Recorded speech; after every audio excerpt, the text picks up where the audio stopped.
Today is World Children's Day, and we will focus on how to create the right conditions for them to take up adult roles. In the studio is William Buedu. He is CEO of Educate Ghana Summit. And before we start the conversation with him, we want to show you this video of some interesting strides of children who are already making some good progress for themselves in life, and why they should be given the opportunity and room to operate to make the world a better place for all. The following story tells, the following report tells the story of two Ghanaian students who won gold at the JoyNews Robotics and Technology competition in Uganda for inventing an irrigation system that predicts the quantity of water and moist a crop needs to grow and actually supplying it automatically. Interesting, right? Amefadra Josie has more. Imagine that farmers across the country having an irrigation system that is able to predict how much water plants need and then supplies it the right amount of water needed for its nurturing. Yes, you heard right. Two high school students of the Galaxy International School have done this. I had a friend who wakes up every day to water her plants. And me and my friend's passion was to solve problem about an irrigation system. 10-year-old Rewan Ibrahim came up with this brilliant idea after seeing how her friend was always watering her plants at home. Yeah, my friend actually, she told me that she wakes up, let's say 5 in the morning, and waters her plants and crops, but she was in a tight position. So I came up, I got this idea and I presented it to the school. They thought it was a good idea. And Disa here was kind enough to join our project. 10-year-old Disa Jaris Bignadi, after failing several times to build a robot, decided to put his mind to this project, and it worked. I saw people when I go home or I go outside, I've seen people wasting water. So I was just, I thought about decreasing water waste, but I couldn't find anything to think of. So when she announced it, I was happy because she could find something that I could help. The physics teacher, Sedat Akdogan, explains how this irrigation plant operates. So we have 3 sensors, which means we have divided our field into 3 parts.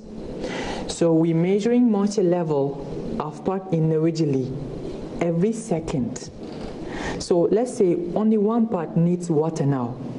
So Arduino gets data from first one.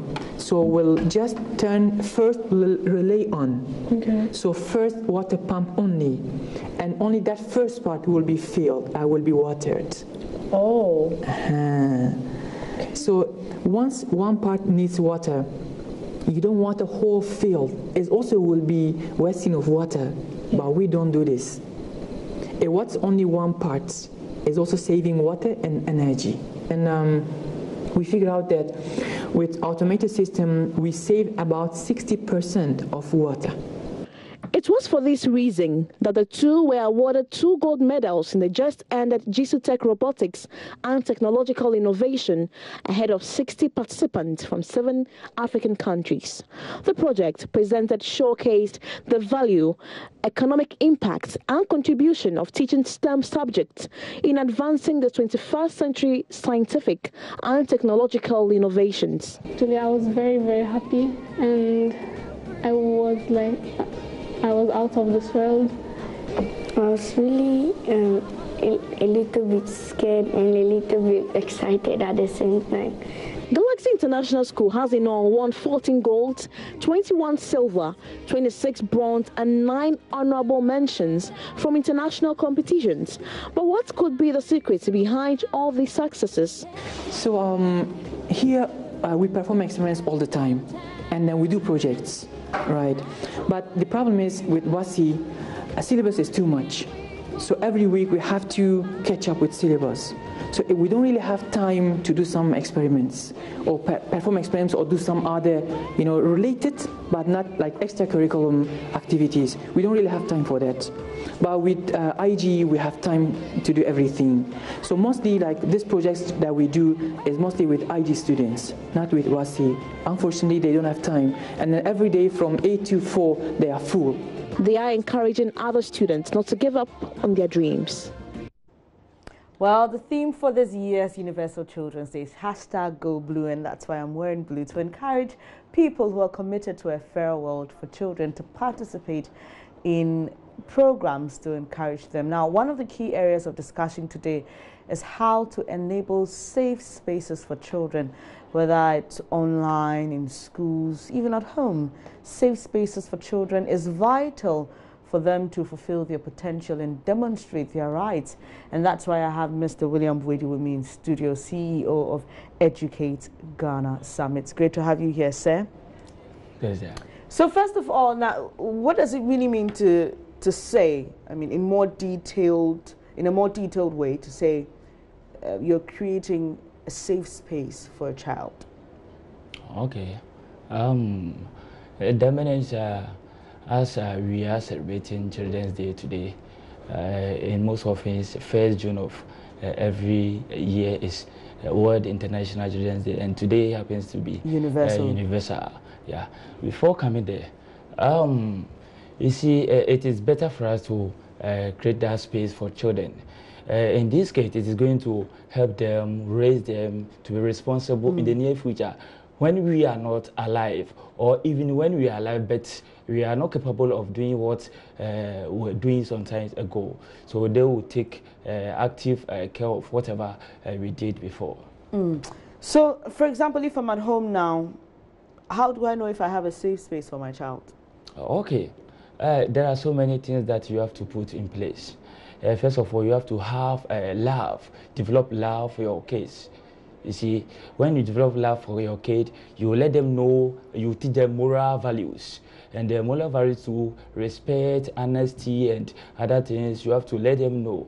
Aside that, too, you provide them shelter where they will sleep, for them to feel comfortable. In the evening, you have to make sure all those things are in places.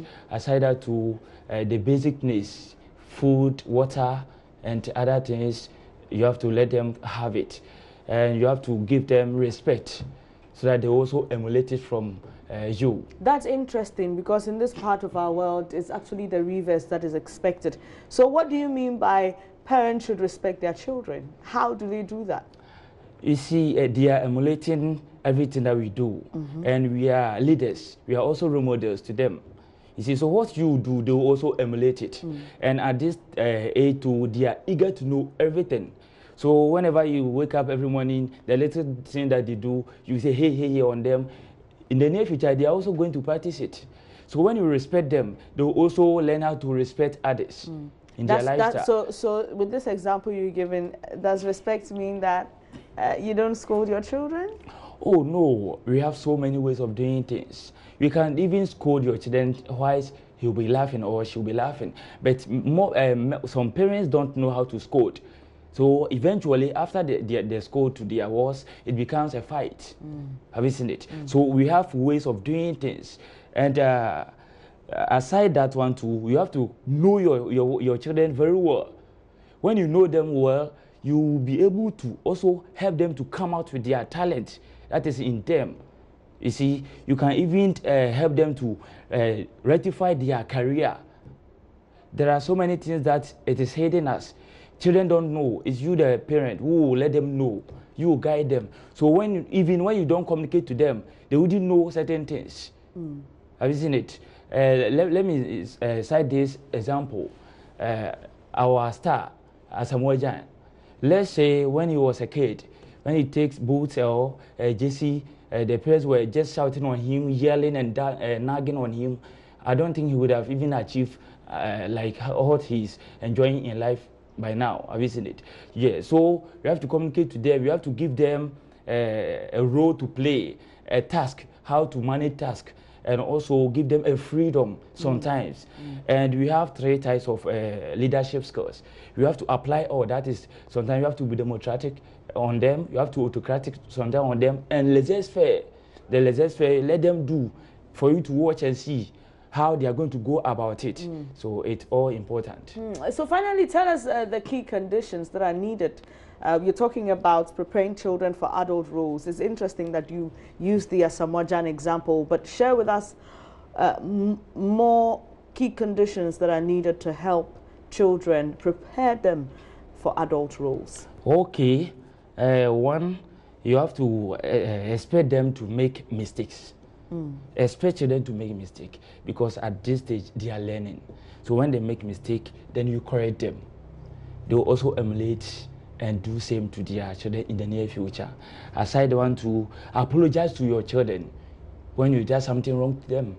They also have feelings. So when something goes on wrong, you have to apologize. It will also let them emulate it. Aside that, you have to be trustworthy and be dependable to your children. Don't promise and fail them. Aside that, to continue, you have to show, bring yourself to them sometime in a life. When you always want to see yourself as a boss in the family or in the house, you hinder their liberty. Do you get it? Yeah, so you wouldn't let them feel being part of the family or being in the house. So in a way, you are teaching them how to stay away from the house. When the house is not, there's no peace in the house, they will always stay outside. Now that goes back to the earlier statement about creating the right space for children, even at home. You've told us what the key conditions are, but look at how we have developed as a country. Do you think that we have put in those right conditions for children? I'm looking beyond the home setting. I'm looking as a nation, in our schools, even in our health facilities, looking at recreation for kids. Have we done enough? No, not at all. If I want to rate it percentage-wise, I would say 20%. I will, based on this, and urge gender ministry to put up certain measures to help children. See, the reason why what you are saying is not working in this country is we are basing on economic hardship. I'm not saying the current economic hardship, the previous ones and the current one. We always base on it. Even we have to involve ourselves in their education. You have to be free with your WAS teachers.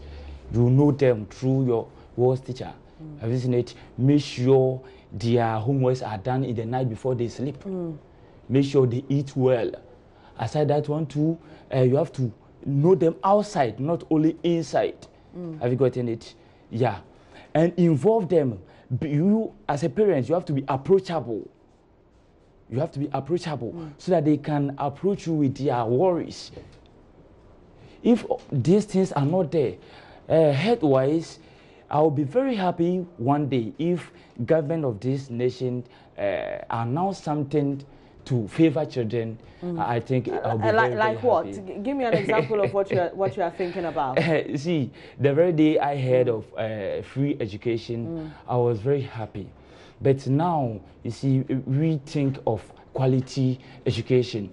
When you go to India, when children are writing exams, they have a bottle of water beside them on their table. So when they are writing and they feel thirsty, they can't take the water. But it's not happening in this country. So whatever we have done, we have to ensure quality and comfortable education for them. Thank you very much for your time this morning. William Boedi is CEO of Educate Ghana Summit, and we've been talking about Universal Children's Days, #GoBlue. And as you can see, I have gone blue, so maybe for the rest of the day, if you're already at work, or if you've already chosen your costume wherever you are, just add a touch of blue to what you wear later and show your children some love, even as we hope to create a fairer world for them.